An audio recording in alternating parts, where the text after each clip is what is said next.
ఈ మాట ఈ రోజు మీకు ఎందుకు అందిస్తున్నానంటే, ఈరోజు నువ్వు కావచ్చు, లేదా నీ ఇంట్లో ఉన్న వ్యక్తులు కావచ్చు, నిన్ను నువ్వు నిందించుకుంటుండొచ్చు.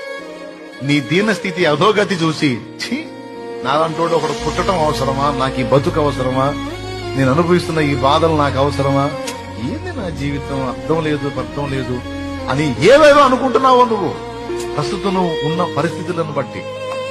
ఒకవేళ నిన్ను నువ్వు అనుకోకపోయినా నీ వాళ్ళు నిన్ను అంటుండొచ్చు, ఏం బతుకురా నీది రే, మా ఏం జీవితం నీది, మంచి వాళ్ళు చేస్తున్నారు, నువ్వు చావట్లేదు, ఎందుకమ్మా నీలాంటిది బతకడం, చావే ప్రశాంతంగా ఉంటది మాకు అంటుండొచ్చు.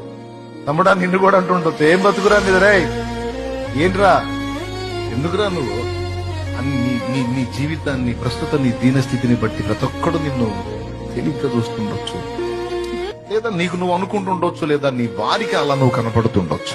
నేను చెప్తున్నాను నా తమ్ముడా, నీ భవిష్యత్తును దేవుడు ఎలా డిజైన్ చేశాడో, నీ చరిత్ర ఏ మలుపు తిప్పబోతున్నాడో ప్రస్తుతం నీకు అర్థం కాకపోవచ్చు. మున్ముందు రోజుల్లో ఒకటొకటిగా నీకు అర్థమైంది. ఏం కలవరపడద్దు, ఏం కృంగిపోవద్దు, ఏం నిరుగారిపోవద్దు, జీవితం మీద విరక్తి పెంచుకుని ఏదేదో ఆలోచనలు నువ్వు చేసుకోవద్దు, అవసరం లేదు. ఒక్కటి నువ్వు చేయాల్సిందే, ఒక్కటి, నీ స్థితిని గుర్తుపట్టి నీ దగ్గరకు వచ్చి నిన్ను విమోచించిన ప్రభు వైపు చూడు. ఆయన వైపు చూస్తున్నాడు, నెక్స్ట్ ఆయన